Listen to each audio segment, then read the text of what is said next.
As you head into another year, how are you going to set yourself up to grow?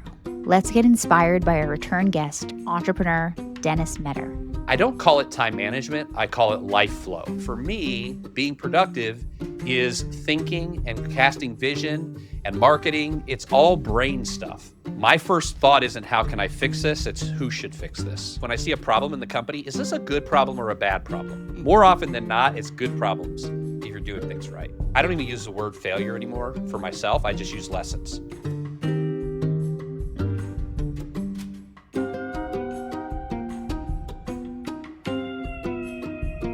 Today, our pal DM is back to dive into a little bit deeper what it really takes to scale a business. Welcome. Good to be here. Our first episode, we talked about how you built your business, the concept of it, where you came from.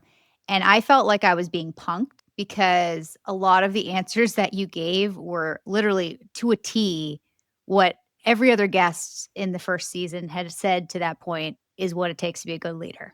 So I'll take it. and I'm very skeptical, but I've actually been inside and seen, into the Legal Podcast Network, your business. And it is true. It's a fun company where everybody's just ripping and success abounds. So Hey, it's I'll take real. it. Like I said, yeah, it's real. There's real people all around the world working together to accomplish something, different ages, different generations, different, cultures, completely different cultures.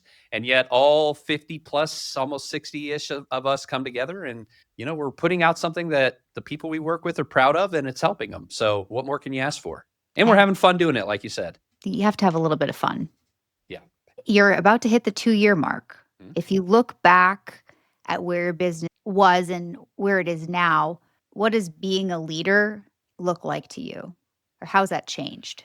I think the biggest change, and it's something I know I've always needed, was just the ability to trust outside of sight. And, it's kind of like for me, and having run mostly remote companies my career, it's like the whole trust but verify, or, freedom with responsibility. And like, I always kind of toe that line internally of like, am I being a micromanager when I want to record screens when they're getting paid a certain amount of money to get like, and so it's been the ability to trust combined with the ability to have in accountability mechanisms that also just create an above board opportunity across so that any one person isn't affecting the whole in a negative way.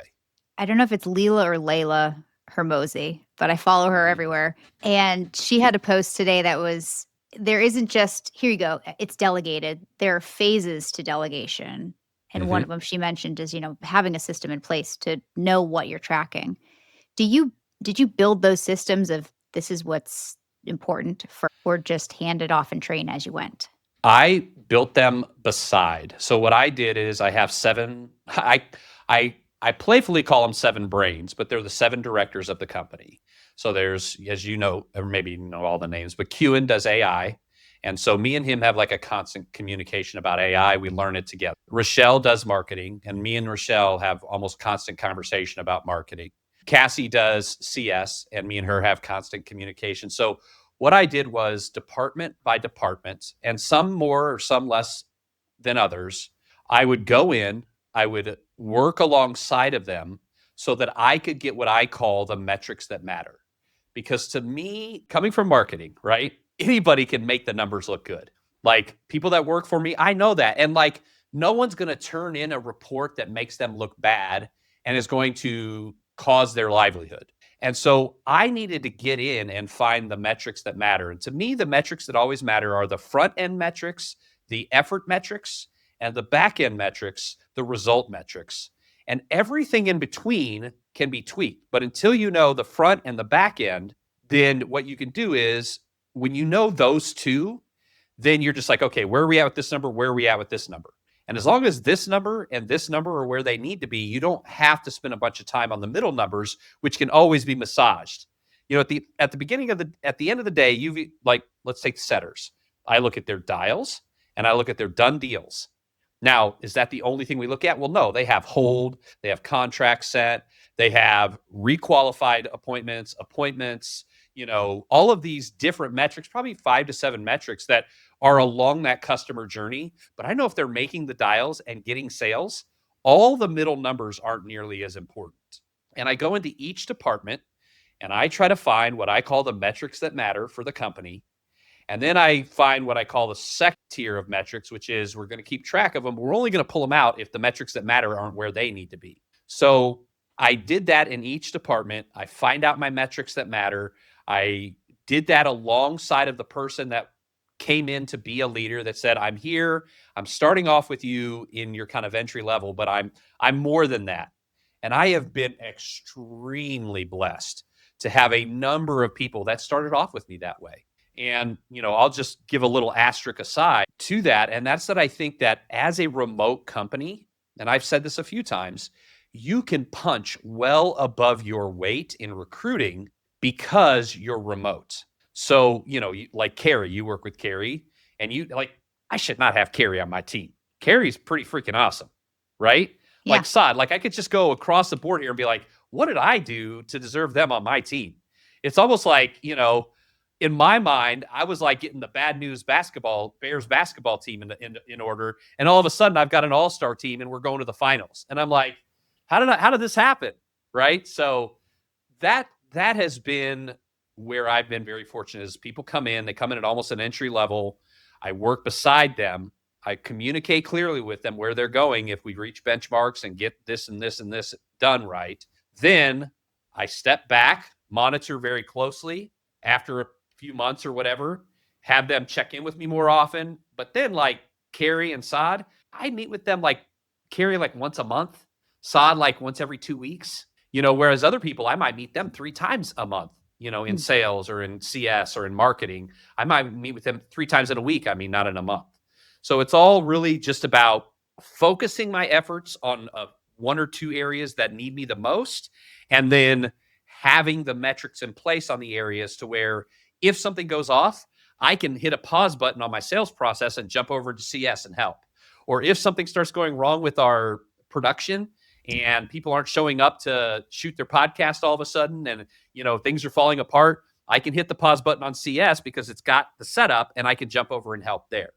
So that's how I've been able to invest and delegate and build out SOP, is build them out side by side, shoulder to shoulder with the person that came in more entry level, but doing the job. And then as the department has grown, some people are departments of 1, some people are departments of 7, 8, 9 people now. Are you the bottleneck anywhere, or have you completely unbottlenecked yourself?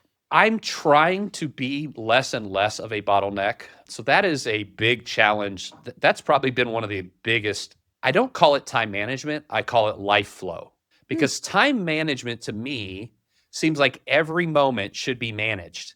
And I fucking hate managers. So don't tell me you're going to manage my time, me, right? Like, don't be an asshole. Yourself? Like, yeah, exactly. Like, I tell people this, like, listen, I don't want to motivate by fear. Like, I am a motivator. I am a visionary. I am a encourager. Like, I know my strengths. Like, I don't want to be that guy that's like, all the time.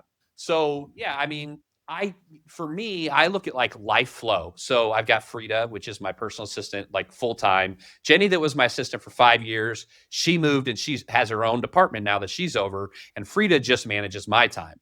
But I'm like, how do I manage my time in a way that feels natural? And like, I would have 2 meetings a week with Frida, and then I would avoid it and be like, well, because we got to put this on this board, and I don't know what this is. So I'm constantly tweaking that. We just recently went to a new, like, I'm using Notion. I'm doing better with that, but it's always offloading. I feel like I spend 75% of my time deciding what not to do anymore.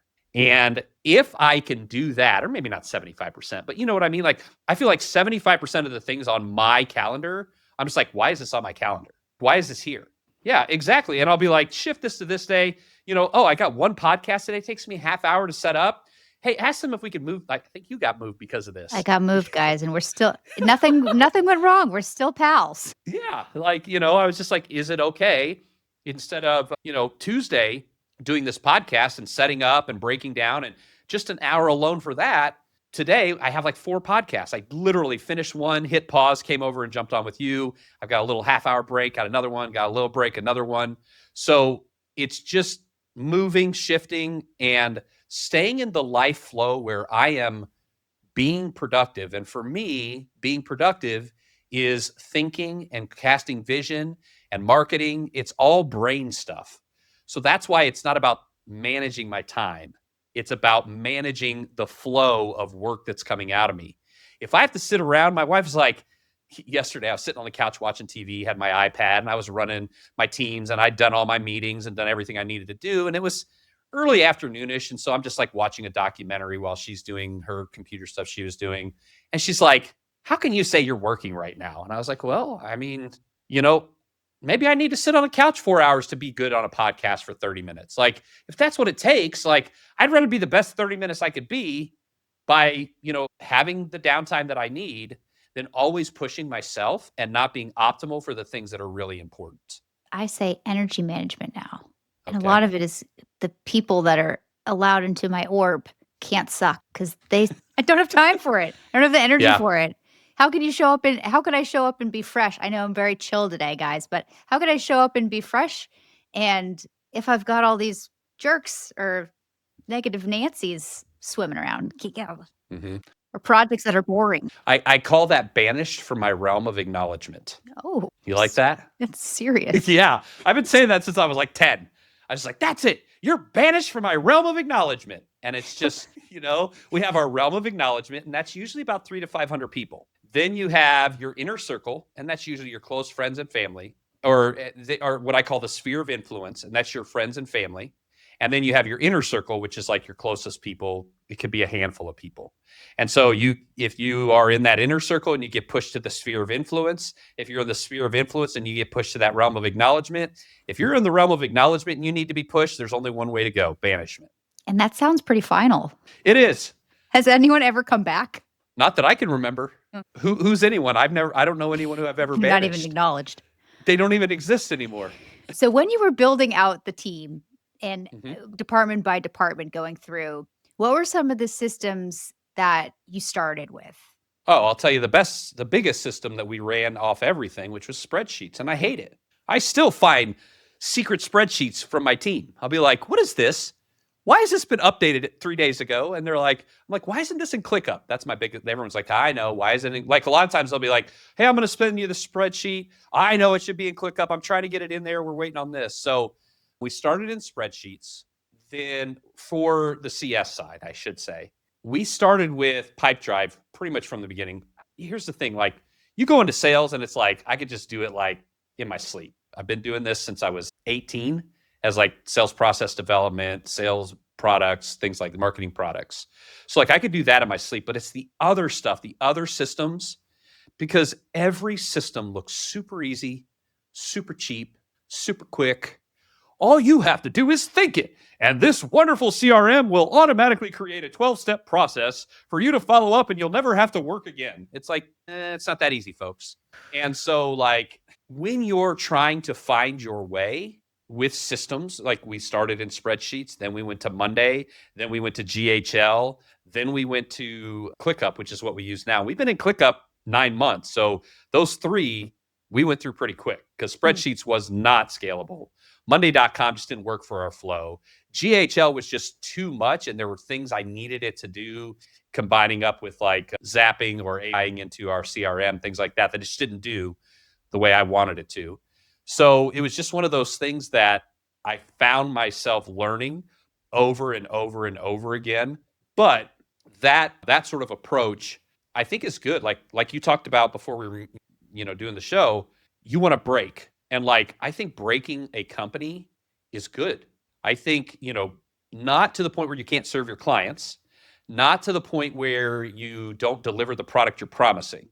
But if you can push and move, it's a lot easier to fix something that's broken than create something that doesn't exist. And so that's my thought process is I can always fix broken stuff.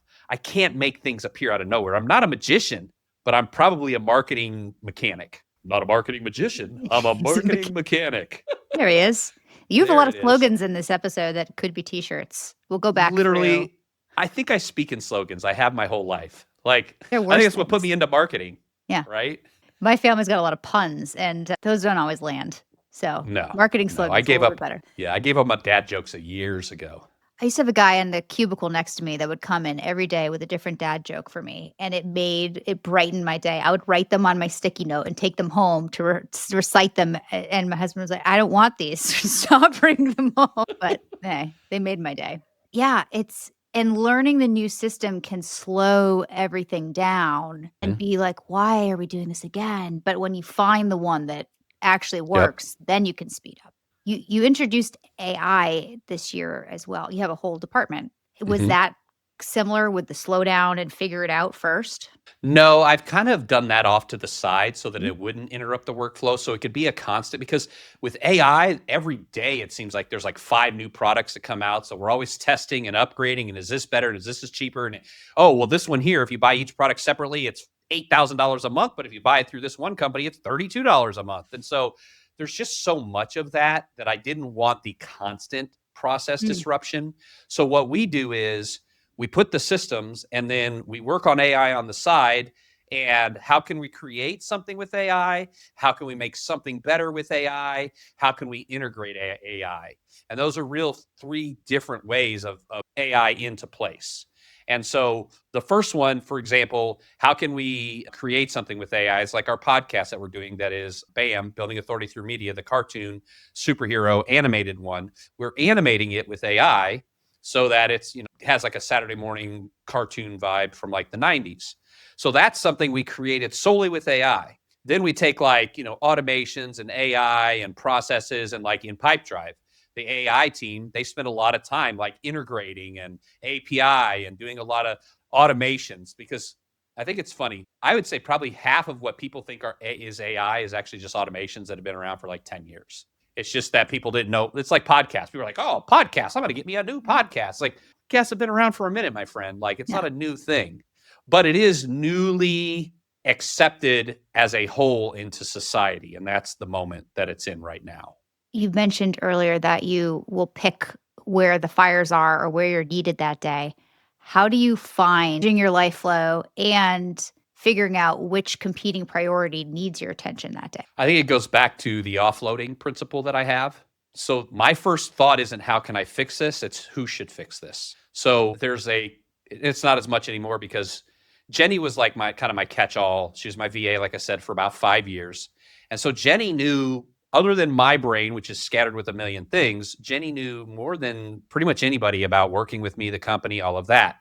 And so I would find 80, 90% of the time I'd get a question and say, ask Jenny. That just became like an internal company joke for a few months. Ask Jenny. I know. Like literally, they would literally say, I have a question, blah, blah, blah. I know. Ask Jenny. And then I'd be like, so why am I reading this? You know what I mean? So, and I think that's why I was only for a few months, because now they're asking Jenny or Frida or whatever. So when I see a need, my first question or the first thing I'm examining is, okay, whose job is this? Or who is the person? Maybe it's not whose job is this, but whose purview does this fall underneath? And then I can prioritize based on that individual. If it falls under that individual's purview, now I can triage it based on their skill level. And so, like, take Cassie, for example, over CS. She became a player coach, I think, last month. She came in CS, but she has a lot of like corporate SOPs, helping with all of that. She's got a lot of that background. And so, like, when Cassie has an issue, I don't have to help her nearly as much. I might just say, well, why don't you try this? And she's like, oh, yeah. And she'll just go off and do it. Whereas, like, Bella, who is our content director, Bella doesn't have the corporate background. She does have the writing background. She does have the writing chops for all of the content, does a tremendous job at it. But like a month ago, she's like, hey, like we need to be thinking of adding somebody underneath me to help me. And I was like, well, hold on. I was like, let's meet and let's just talk through your workflow. So I went and I talked through workflow and I found like 12 to 15 hours a week, just cut it out of her workflow like that. Just by look. And I was like, well, why are you doing this? Well, because so-and-so said. I was like, did I say that? And they're like, well, no. Okay, well, when they tell you this, you tell them I said this. You don't need to be in this meeting. You can review the notes afterwards. Especially because I was like, okay, so you're in content meetings with clients that are an hour long and you're in like 5 to 7 a week. Yeah. What do you do in these meetings? I just listen. Do you ask questions? No. They said it'd be good for the client to see me in there listening. And I was like, no. If they have a CS person, they got a CS person. It's being recorded. It can come to you. You can review the transcript. pull out in 5 minutes what you need and move on to the next thing. That's, I said, we found like 6 hours right there. Yeah. And then with some other small workflows things. So how I determine what the priority is based on the director and their background and experience and how much help they need from me. If just saying one thing will get Cassie going, then I can just say one thing and let Cassie do her thing, or Carrie or Sod, or any number of different people that are in those positions. But if the person is basically put into a holding pattern or majorly inefficient, then I'm going to shift to that and try to solve that, even though it takes a little bit of time. And then maybe one day your directors will be to the level where they're able to do that coaching too. Yes, that's the entire point, is coaching them, working with them, letting them see my vision, letting them see my management style. I have a leadership team thing, and I'll just drop in there like, hey guys, don't forget, yes, you're in leadership. I just did this leadership last week in the leadership team. I was like, guys, don't forget where you came from. Like, we're all remote here. You forgot to call out one day. So when somebody you're managing forgets to call out one day, don't come to me with firing papers. Because if I treated you the way you're treating you, you'd be in a lot of trouble right now. Or if I treated you the way you're treating your team.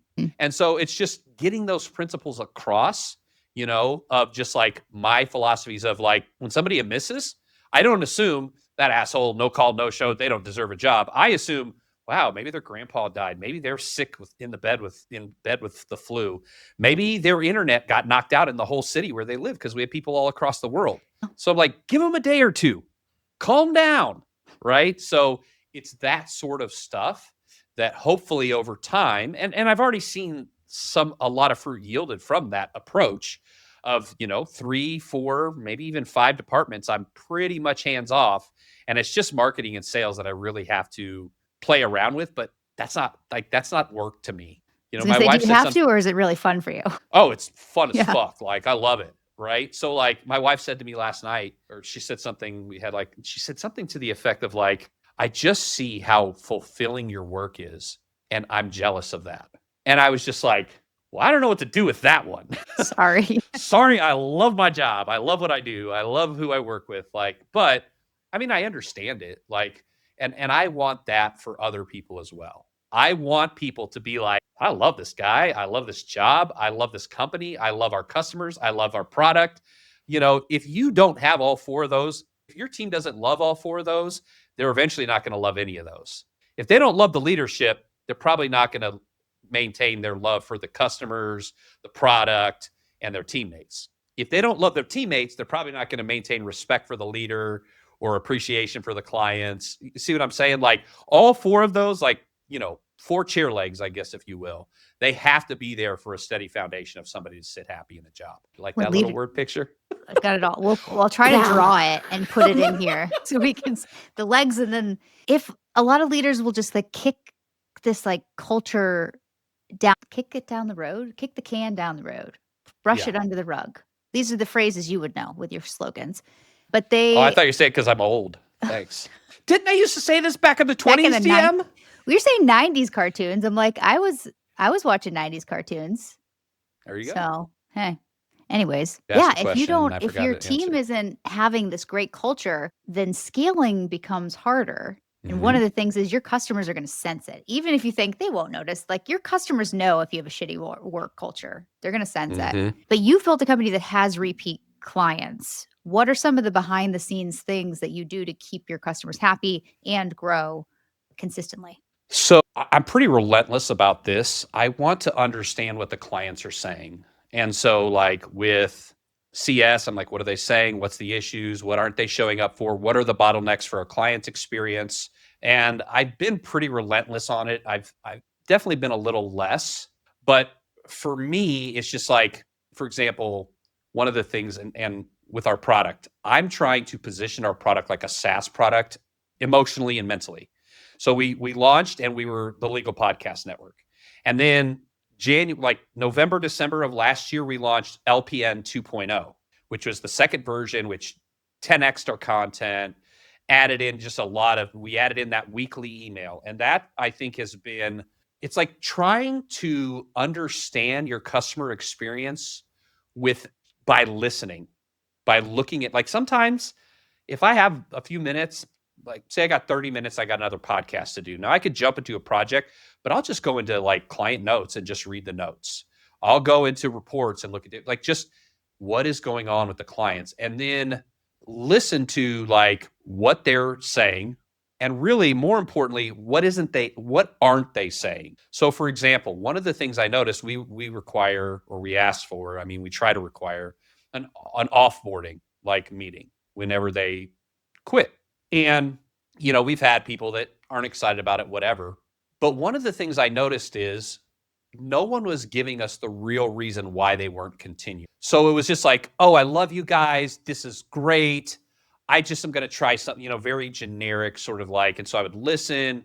And some of those clients, I would get them back on the line and meet with them and be like, I feel like there's something you didn't say there. And I'm pretty lucky as the owner. People will open up to me a little more because I feel like, oh, wow, like he wants to know my experience. But like I started like realizing that our deliverables weren't the issue. It was our communication.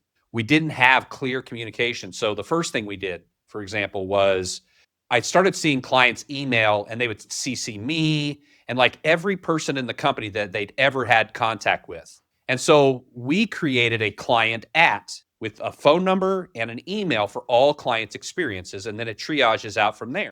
Why? Because people were just like, I don't know who to talk to here. I'm just sending it to all of you. Fix this.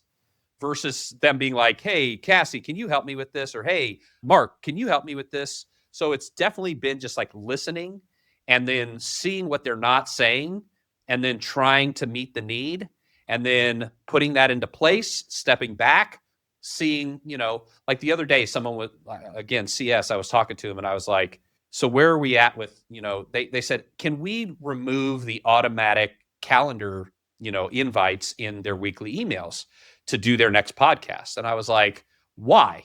They're like, well, about 20% of our clients now, they're overbooking. So they're seeing book a podcast and they're just booking a podcast.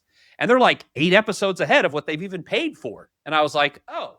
And she's like, we've got about X amount of clients that have done this. And I was like, okay. And I hear that, and that's a problem. But let me ask you this. How many clients do you not have to contact? Oh, probably 80% of our clients. You know what I mean? So it's like, so 20 clients or 80% of our clients. So using just the number 200, that's 160 are benefiting from it.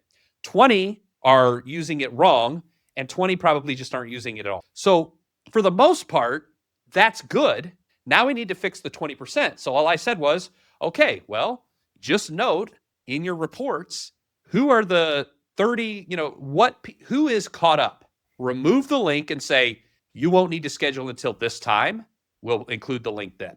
And she's like, oh, I said, instead of losing 80% acceptance, let's fix the 20% fuck ups. Yeah. So it's things like that. Plus, if they keep booking, it seems like they're excited about the product. They're kind of pre-buying the next package. Like, keep me going. Even if they haven't paid yet and the things aren't signed, it's not, even if it's a problem, it doesn't seem like a problem to me. Exactly. And that's what I told her. I was like, I always remind myself when I see a problem in the company, is this a good problem or a bad problem? Yeah. Good problem? Oh, I shot 3 episodes more than I needed to. Guess I got to stick around for 3 more months. Good problem. Mm-hmm. Bad problem. I haven't paid for 6 months and I've had 6 episodes and you just keep delivering the product for me and I've never had to pay. Great. Good for me. Bad problem. So, looking at good problem, bad problems, that to me, when I remind myself that it's a good problem, it's like my internal perspective just shifts positive automatically. So I always encourage anybody in any sort of situation, but especially like leadership, because you're going to have problems. The question is that a good problem or a bad problem? More often than not, it's good problems if you're doing things right. We have an episode coming out tomorrow about leadership with a lady named Julia Rock. And her thing is, you're going to fail, leaders. Like, you're going to fail. Things are going to fuck up. But what are you learning from it? What is coming out of it? Exactly. I don't even use the word failure anymore for myself. I just use lessons. Well, that was an important lesson. What lesson? Oh, this is what I learned about having a business partner. This is what I learned about this. This is what I learned about this. What I learned, whatever. And you could spin those to be like, wow, that's terrible. But I'm just like, hey, I learned a lesson. Yeah. What more could I ask for? What could you ask for? So the first time we talked, you were at 40 team members. It's a few months later. You're almost at 60. When you think about the next 12 months, what are you excited about for your businesses? There's a few things. So we've got 4 major product rollouts next year.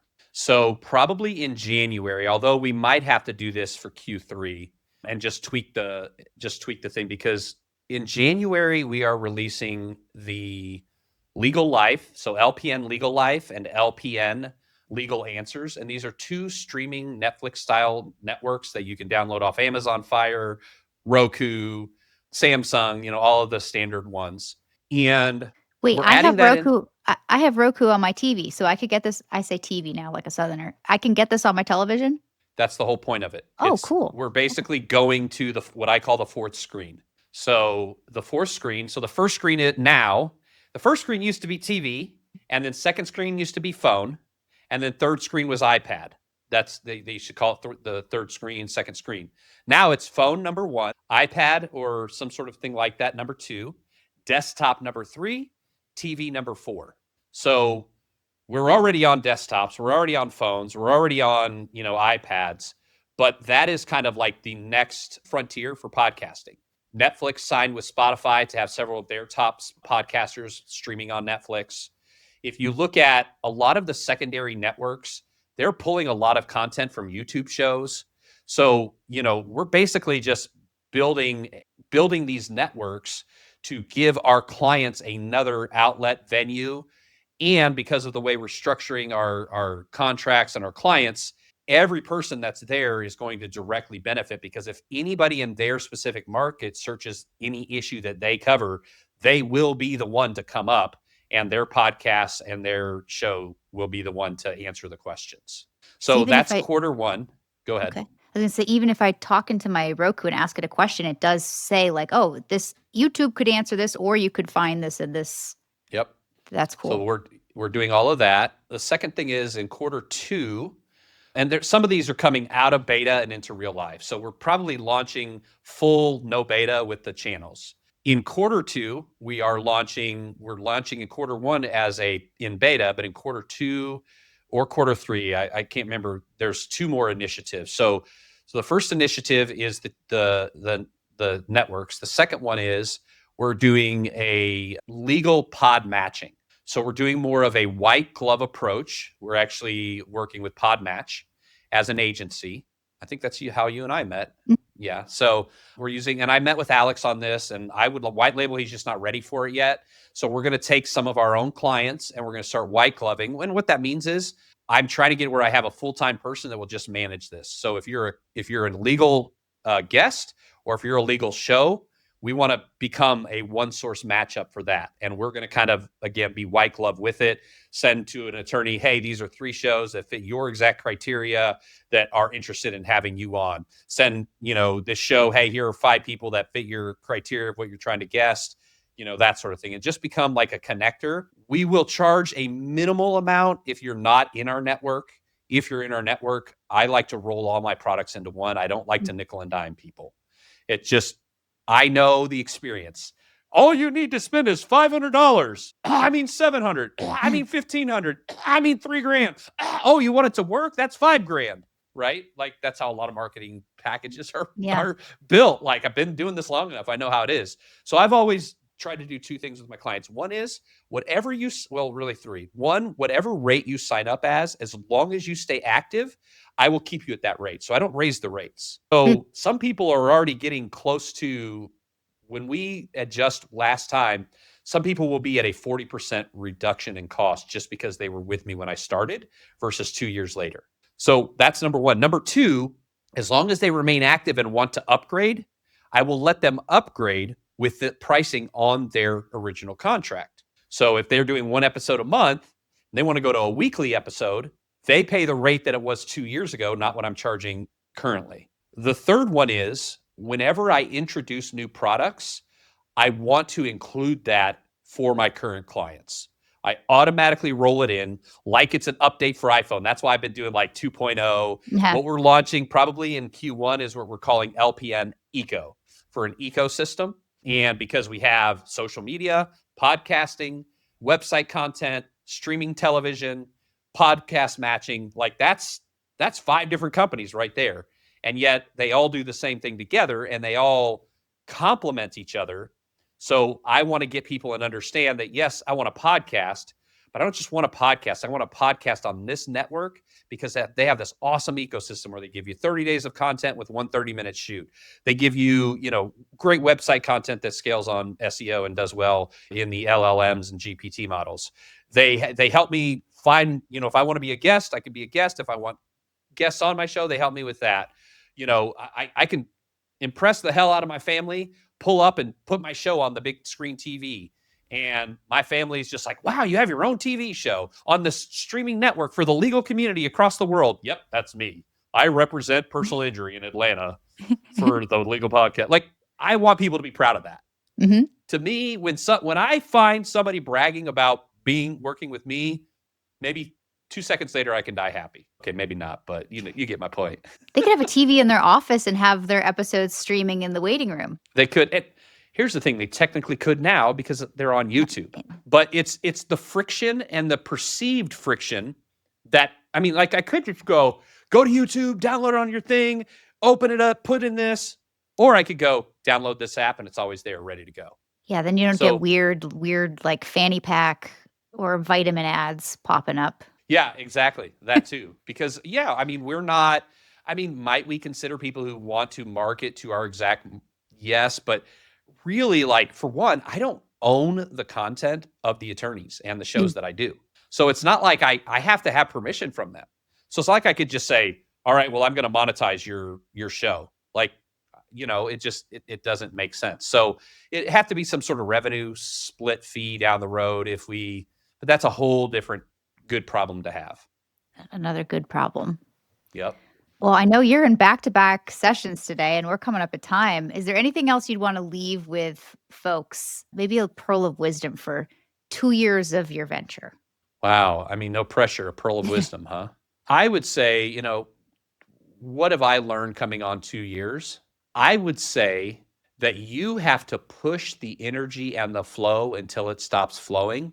But once it exceeds your energy level and flow, you need to be willing to let it flow above and beyond your capability. Because I think there's a pride thing for us founders and business leaders where when we're not in control, we feel like things are out of control. And that's not always true. And so I think one of the lessons I've had to, like I said, offboarding things and, my time and magnifying my efforts and all of these things, they all boil down to, me doing just what I just said. So is that a pearl? Maybe it's a naturally cultivated pearl today. Still valuable and still beautiful. Yeah. I'm not wearing any pearls right now, but I appreciate you coming back on. If you haven't listened to the first episode, DM was the last episode of season 1 and basically the perfect bow of that. And we're about to wrap up season 2. So, hey, great to have you back on. Just make me your perennial season finale. Yeah, that's it. And each season you'll get a little cap or something, like a little hat or a t-shirt that I'm not marks a hat it. guy. I'm not a hat guy. No. Maybe I'll get a tattoo. Most people don't know this. I am a tattoo guy. So I'm like sleeved, like, Oh yeah. This is Willy Wonka's chocolate factory on the left arm. Wow. Chest. I got a, what is that called? Sankat tattoo in Thailand at the Buddhist monastery. Oh, on the back? Yes.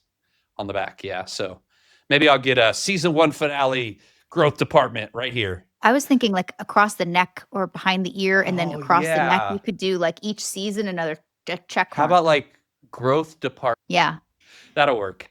Ideas for days. All right. Always a pleasure to have you back on the show and looking forward to what's ahead for you guys. Thanks. One last thing. How about we do knuckle tats? GROW. And you could do DEPT and we could dap up every time I come on the show, like virtual dap. I have 0 tattoos, so this would be fun. We'll talk to you later. Thanks so much.